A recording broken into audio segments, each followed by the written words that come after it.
안녕하십니까, 박인정입니다. 오늘 16강은 창업이나 사업 시작할 때 오피스텔을 구입할 때 어떤 효과나 세무 절차가 있는지만 알아보겠습니다.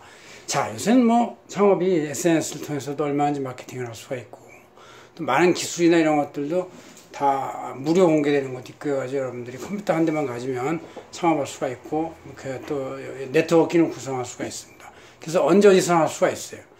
그렇지만 그래도 어느 정도 회사가 커가면 사람들이 모여야 되고, 혼자 집에서 시작을 했다 하더라도 나중에 이제 공간이 필요할 수가 있는데, 요새는 또 공간도 공유 개념이죠. 그래서 이제 혼자 쓰는 게 아니라 여러 사람들이 이업종, 다업종들이 막 앉아서 있으면 서로 간에 교류도 되고, 그래서 서울시청이나 구청이나 아니면 각 지방자치단체에서 창업지원센터나 각 기업의 사회적 기업을 대기업에서도 운영하는 사회적 기업을 위한 이제 이런 지원센터들이 많이 있습니다.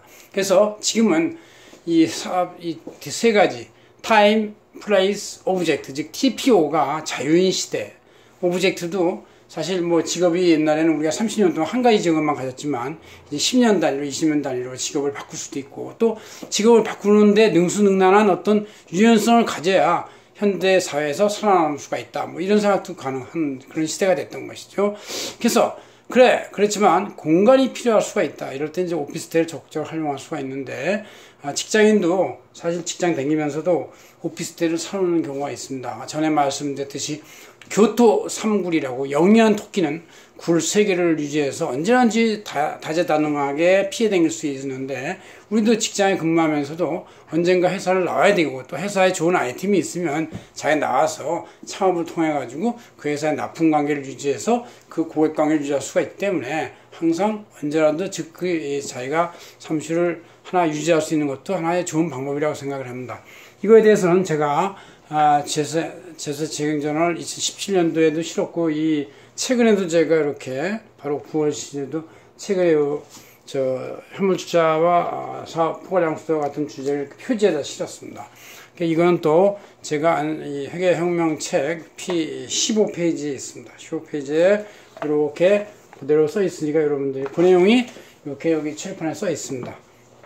자, 창업 단계에서의 오피스텔. 오피스텔은 두 가지 개념이 있죠. 사무용 오피스텔하고 주거용 오피스텔이 있는데, 사무용하고 주거용 분양할 때 그 목적 둘 다를 사용할 수 있도록 되나요? 그러나 실제 내가 주거용으로 사용하면 주거용이 되는 것이고, 그걸 사무용으로 사용하면 사무실이 될 수가 있는 것이다는 얘기죠. 그래서 이제 일단 7 단계에서는 자기가 만약에 사무용으로 생각했다 그러면 일반 상용 건물이니까 취득세 4%에 농토세 0.2%, 또 지방교육세 0.4% 해가지고 4.6%의 세율을 물게 되죠. 그러나 이게 자기가 주거용으로 사용을 하겠다 그러면 주거용은 취득가 6억까지 1%니까 1%고, 6억부터 9억까지 사이의 그 차액 금액은 2.4%, 또 9억 초과 금액에 대해서 3.5%와 같이 다단계 누진세율로 이게 되는 것이죠.